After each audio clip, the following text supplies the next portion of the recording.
Use AT10, AT15, and AT20 bit to remove the 16 screws securing the housing assembly.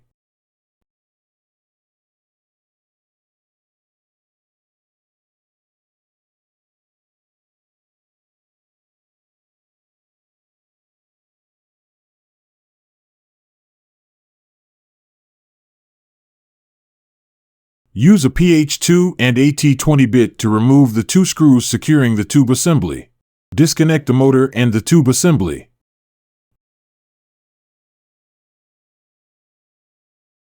Use a knife to peel off the heat shrinkable sleeve and then unplug the connector.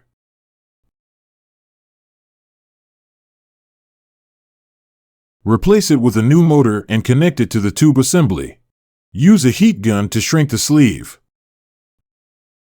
Mount the motor and the tube assembly onto the housing and secure them with the 2 screws.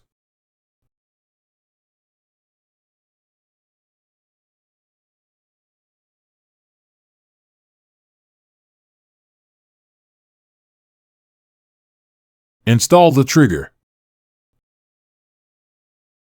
Install the housing and tighten with the 16 screws.